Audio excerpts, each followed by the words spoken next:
natin ngayon si Rodeline, ang hipag po ni Lorna na matagal nang hindi magkasundo. At ayon nga po kay Lorna, hindi raw maganda ang pakikitungo mo, Ate Rodeline, sa kanila. Kita niyo naman ho, siya ang mahilig manakit. Pang-anim na itong ginawa niya sa akin. Na kayo po Siya ay ho, paglasing sinaktan. ho siya, paglasing ho yan, nananakit ho sa akin bigla.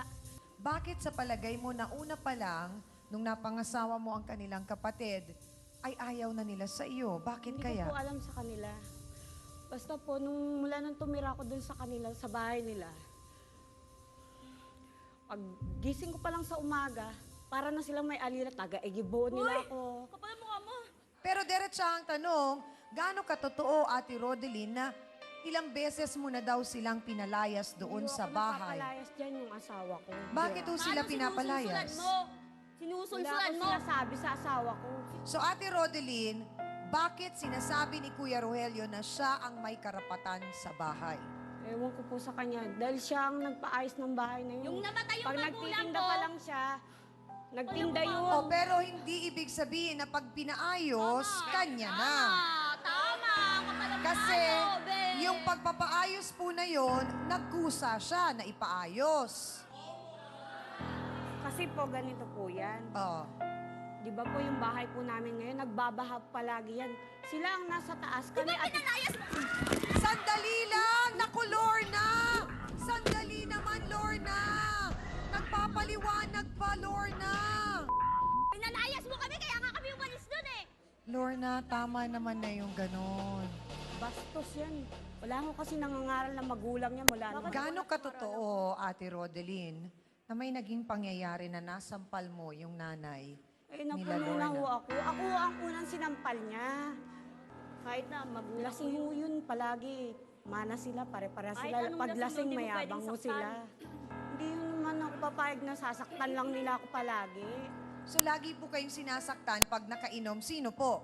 Yan sila mga yan, pati si Marmar, yan sila, silang dalawa, lalo na yan, dalawa na yan. So may problema sa Lagi pag-inom. ko yan silang pinapabarangay. Una Ilang pala- taon ba kayo noon nung nag-asawa ni Rogelio? 17 lang po. Ah, bata pa. Okay. Diyan, hindi Pero naman gaano ako- katotoo na pagka dumadalaw yung mga kapatid ng asawa mo, ay parang di mo pinapayagan? Hindi po, totoo. Yung dati, di ba? Yung hindi pa na ganyan si Kuya Jinjo, yung mapipera pa kayo. Yung mga mapipera pa kayo, parang baliwala. Deadma kami sa inyo eh. Deadma ka eh. Napakain ka nga Nga eh, namin. deadma ka. Diyos ko, wala kang trabaho, lahat. Kuryente. Magbibila kong 12,000?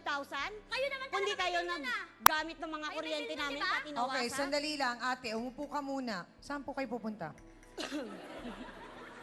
Sa nakikita po natin dito, Attorney Acosta, parang merong problema doon sa kung sino ang dapat manirahan sa bahay. Sino ba talaga ang dapat na sabihing may-ari ng bahay na yon? Kung patay na ang mga magulang nitong si Lorna, ay ang magmamana nga po doon sa bahay na yan ay sina Lorna yung mga at kanyang mga kapatid. At bilang co-owner o eka nga'y mayroong karapatan sa pagmamay-ari, silang lahat din na magkakapatid ay mayroon pong karapatang manirahan po doon sa bahay na yon. Dito po sa nangyayaring nagkakagulo sila, hindi malaman kung sinong dapat tumira sa hindi doon sa bahay nga. Mas magiging maayos po ba o mas magiging mabuti kung ibenta na lang ang bahay tapos Yun nga po, hati-hatian na maganda. lang sila? Kung ibenta na lang po. Kaya lang po may problema po kami. May bayarin na po kami sa housing and authority para pong May balanse kayo. Opo. Wala pa po kami nabayaran ni Singkuron kasi ang katuwiran po ng kuya ko, yung nakuha nilang 35 square meter, sa kanila lang po yun. Kailangan daw po kumuha kami ng sa amin. Kaya hindi namin inaano yung bayad eh. So pwede po nilang ibenta yon, Attorney Acosta. Kapag ka po hindi, at katulad nga po yun, yung bahay na yun, hindi naman po talaga namang paghati-hatian nila na talagang individual. Masisira Apo. po yun. Kaya ang remedy po yun, kinakailangang ibenta yung bahay at yung proceeds o yung pagbebentahan po nun, yun ang kanilang paghahati-hatian in 8 equal shares. At syempre, iaawas doon yung anumang mga expenses, katulad halimbawa ng estate tax. Kung yung magiging neto nun, yun lamang po ang kanilang paghahati-hatian. Oo. So sa makatuwid, Lorna, ang sinasabi ni Attorney Acosta, pag naibenta yung bahay, bago nyo paghati-hatian, kaya kailangan munang bayaran yung dapat bayaran. Pag nabayaran lahat yon, yung tax at kung ano-ano pa man, yung matitira doon, yun lang ang paghahatian ng 8 magkakapatid na pantay-pantay. Hindi ba pumasok sa isipan nyo na ibenta na lang para Yun hindi nga na po magkagulo? Sabi na nga po ng, ang inaano po ng kuya ko na hinga raw benta, bayaran na lang para daw po may mga bahay daw po kami.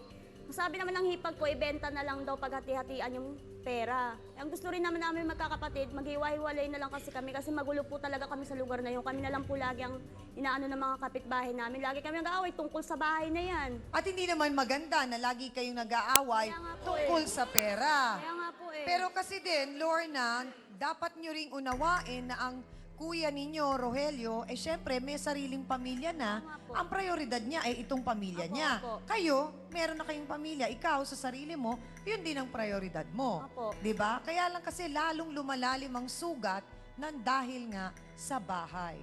Naging malinaw kaya para sa ating mga sausawero at sausawera ang problema ng ating mga bisita para sa ating botohans. Dalawa ang bisita nating babae ngayon maghipag actually na napansin naman natin na pareho sanang gusto ng mas tahimik na buhay. Kaya lang parang hindi nila alam kung paanong gagawin. Narinig na natin ang kanilang kwento, abay na kanino ang inyong simpatsya. Pula ba tayo o puti? Abay, botohans na pala. Taas ang mga placards.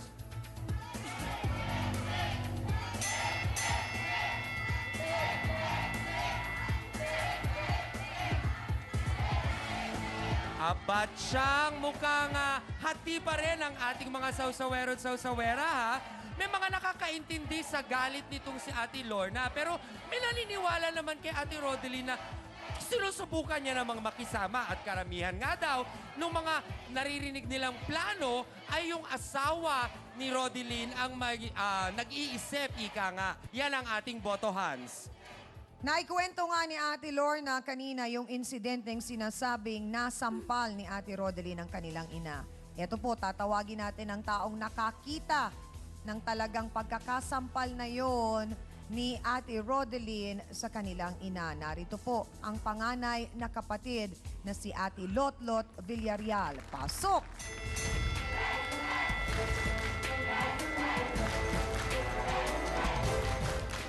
Diretsahang tanong, Lotlot, sinaktan daw ng nanay mo kasi si Rodeline Opo. nung nakainom. Opo. Tama. Sinaktan po ni Rodeline po. Hindi, sinaktan muna ng nanay mo si Hindi Rodeline. po totoo yan. Sinampal niya ako. Hindi po lasing ang nanay ko eh. Tanungin niyo Hindi yung po lasing ang asawa nanay ko. ko. Lasing Totoo din yan. ang Gumagawa nanay. lang po yung babae na yan. Bakit ba umpisa pa lang, Lot, ayaw nyo na kay Rodeline? Masama ang ugali niya. Lagi nakasumangot ang uso niya na ganun. Tuwing manghihingi kami ng pera, lagi nakasimangot. Tatalikuran kami. Sabi niyo, Ate Rodeline, pengi kaming pera ganito. Dun, sabihin namin sa kuya namin, Kuya John, pengi kami Pero pera. diretsahang Pumunta kayo tanong, kaya. Lot, nagagalit kayo pag hindi kayo nabibigyan ng pera? Opo, kasi kailangan po namin eh. Bakit kailangan sa kanila manggaling ang pera? Hindi po, sa kanya po pinapahawak yung pera ng kinita ng kuya ko dahil kasi patay na po ang magulang namin yun eh. O siya ang asawa, so talagang siya ang paghahawakin ng pera. Mukhang meron tayong kailangan liwanagin para maunawaan ni na Lotlot at ni Lorna kung sino nga ba si Rodeline at kung ano siya sa buhay ng kuya niyo. Sa aming pong pagbabalik, dyan lang kayo. Musika na siyang masiraan ng Nagkasakit ulo. po kayo. Undifferentiated schizophrenia ang sinabi sa'yo. Alam nyo, kung kayo ang pumapatol, kayo ang sasabihin kung may diferensya.